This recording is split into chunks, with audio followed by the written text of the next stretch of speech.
네, 안녕하세요. 오늘은 오랜만에 시간이 나서 제가 사고력 수학, 우리 아이 사고력 수학의 이제 대표적인 CMS 학원에 대해서 말씀을 드려보겠습니다. CMS는 일단 제가 생각할 때 굉장히 좋은 학원이에요. 왜 좋은 학원이냐 그러면 CMS는 일단 교과 선행을 하진 않습니다. CMS는 교과 선행을 하진 않고요. 소위 말해서 우리가 사고력 수학 개념이 조금 애매하긴 한데 이제 교과서에 나오는 덧셈 뺄셈 이런 내용은 아니고요. 조금 문제를 생각하게 한다, 수학적인 이제 사고를 늘려주는 사고력 수학에 관한 내용을 공부하는 학원입니다. 제가 만약 우리 아이가 초등학생일 때 수학 학원을 꼭 보내야 된다, 그렇게 할 때는 저는 CMS를 보낼 것 같아요. 제 아이도 CMS를 보냈었고요. 그런데 저는 이제 아이가 중간에 나오게 됐는데 그것도 좀 이따 설명드리겠습니다. CMS는 이제 어떤 건지 말씀드리면, 일단 사고력 수학은 소위 말해서 초등학교 교과서랑은 아무런 상관이 없고요. 되게 말해서 약간 퀴즈, 우리 문제적 남자? 문제적 사고? 그런, 제가 텔레비를 잘 안 봐서 모르겠지만 이렇게 수학적인 퀴즈 푸는 거 있지 않습니까? 이거는 약간 수학적인 이렇게 이해를 높여주는 과정이라고 생각하면 될 것 같고, 이런 사고력 수학 자체는 초등학교에서 진행하게 됩니다. 초등학교.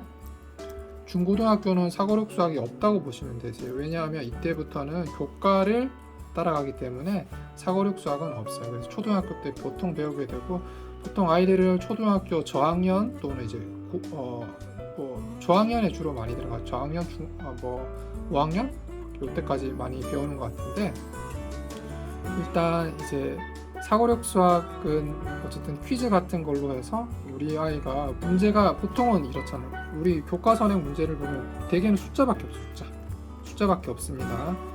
보시면 막 문제 그냥 이래요. 막 3 곱하기 4 빼기 7은 얼마일까요? 그런데 이제 사고력 수학 같은 경우는 이제 글이 나오는 거예요. 예를 들어서 누가 뭘 했고 그 다음에 어떻게 됐다, 이거를 어떻게 할 것인가 보면 이제 우리 이제 수학을 잘한다 다의 기본 개념이 우리가 일단 글을 읽고 문제에 읽고 이거를 적합한 수식으로 변경해요. 수식 변경을 하게 되는데, 이 과정을 이제 사고력 수학이 좀 도와주는 것 같습니다, 제 생각에는. 그리고 사고력 수학은 주로는 이제 수열이랑 많이 관련되어 있어요. 그러니까 수학의 수열이라는 학문이랑 좀 많이 관련되어 있는 것 같아요. 패턴을 찾는다든지, 아니면 위에 4개가 있고 밑에 몇 개가 있을 때 어떻게 한다, 아니면 누가 묵찌빠를 내는데 내가 묵을 냈을 때 상대방이 찌빠를 낸다든지, 가위바위보 할 때 그런 게임이라든지 이런 경우의 수를 따지거나 확률 문제, 그리고 수열 문제 같은 것이 좀 많은 것 같고요. 그런 것들을 소위 말해서 자연스럽게 접하게 될 수가 있고, 제가 아까 말씀드린 수학을 잘하는 아이들은 문제를 읽고 수식 변경을 잘하는데, 소위 말해 선행만 많이 한 친구, 교과 선행을 많이 한 친구들은 이게 안 되는 거예요. 이런 문제는 잘 푸는데 이렇게 수학적인 숫자가 나오면 잘 푸는데, 이런 서술형 문제가 났을 때 수식 변경하는 게 상당히 어렵습니다. 이 과정을 제가 생각할 때는 사고력 수학이 도움을 주는 것 같고요.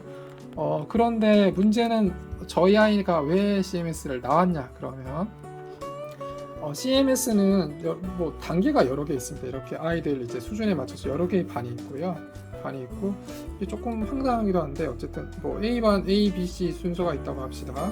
그래서 만약 B 수준에 맞는 아이가 다니다가 여기서 제가 알기로 월말이나 이런 평가고사가 있는데 이런 것들이 성적이 안 된다 그러면 반이 올라가지 못하고요, 계속 그 반에 있게 되고, 예전에 했던 그 과정을 한 번 더 복습을 하게 됩니다. 복습을 하는데, 자, 여기서 조금 황당한 일이 하나 있는데, 생각해 보시면 사고력 수학이란 것 자체는 제 생각에는 제일 아이들 수준에 맞는 걸 배우고 또 그리고 그거를 이제 즐기고 이해하면 되는데 아이들이 제가 가서 저희 아이도 지켜보니까 이거를 결국 외우기 시작하더라고요. 어떻게 하면 그 수열이라든지 그리고 이 문제를 푸는데 공식을 그냥 이해도 없이 외우는 거예요. 이해 없이 외운다. 이렇게 되더라고요. 그래서 제가 이런 과정을 지켜보고 이제 또 아이도 그런 속에서 점점 흥미도 잃어가고 해서 제가 이제 아이를 그만두게 된 결정적인 이유죠. 그래서 이제 그만두고 저는 그냥 아까 제가 다른 영상에 설명드린 초등 사고력 수학 팩토라는 책이 굉장히 좋습니다. 이 책이 거의 CMS 교재랑 비슷하거든요. 팩토를 제가 그냥 아이 수준에 맞춰서 조금씩 풀게 하고 있고 상당히 괜찮은 것 같습니다. CMS는 차량 운행도 안 됐던 것 같거든요. 물론 제가 지점마다 다른지 모르겠지만 그래서 만약 수학 학원을 다녀야 된다 그러면 제 생각에 CMS는 추천을 드릴 수 있는 중에 가장 좋은 학원 중에 하나인 것 같고요. 초등학교에서는 만약 대신에 CMS를 갈 때 높은 반에 넣지 마시고 아이가 좋아할 만한 이제 적절한 수준의 반을 들어가되 그리고 아이한테 이게 그 수업 진행하는 것 자체를 확인해 보다가 아이가 막 수업을 이제 외워서 진행을 한다. 본인이 이제 이해가 안 되니까 이제 적정 수준 이상으로 가면 충분히 그럴 수 있거든요. 그러면 제 생각 이거는 사고력 수학이 아니고 그때부터는 거의 교과선행이랑 똑같아지는 겁니다. 교과선행 자체가 자 대치동에서 야 초등학교 5학년이 중학교 2학년 걸 해 이러면 막 부모들이 불안해하세요. 야 저 아이 진짜 수학 천재인가 보다. 그런데 전혀 아닙니다. 수학 천재 아니고요. 그냥 공식 외워서 어떻게 푸는 방법을 암기한 거지 그 수학적인 기본 개념에 대해서 이해하고 지나가는 아이는 뭐 10명 중에 1명 될까 말까거든요. 그래서 무리한 교과선행도 필요 없지만 제 생각에는 무리한 사고력 수학도 필요는 없고요. 굳이 보내신다면 적정 수준의 레벨의 이제 테스트를 봐서 최대한 높지 않은 반에 들어가고 아이가 하는 거를 지켜보다가 즐거워하면 괜찮은데 이것도 결국 잘 이해 안 되는 부분이 너무 많아서 외워서 진행하고 그게 또 아이한테 학습적인 부담이 된다면 제 생각에는 과감하게 그만두고 이런 팩토 같은 문제집으로 자가 학습하는 것도 굉장히 추천을 드립니다.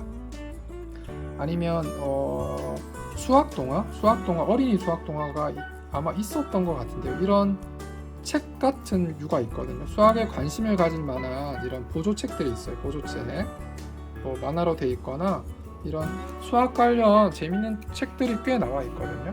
그런 것들을 오히려 읽는다든지 이런 것이 아이 사고력 발달에 도움이 될 것 같고요. 그래서 CMS는 결론적으로 말씀드리면 좋은 학원입니다. 제가 초등학교 수학 학원 중에서 유일하게 보낼 가치가 있을 만한 학원인 것 같고 황소 이런 학원 말고요. 황소도 물론 좋은 학원이지만 제 가치관에 잘 맞지 않는 것 같습니다. 그래서 좋은 학원인데 아까 제가 말씀드린 적절한 레벨에 들어가는 것이 좋겠고 아이가 좀 힘들어하거나 또 그런 과정에서 이렇게 이해를 잘 안 되거나 아이의 이제 수학적인 지적 수준을 넘어서는 과정이다. 그러면 제 생각에는 과감히 그 학원을 이제 그만두는 것도 고려해 보실 수 있으실 것 같고요.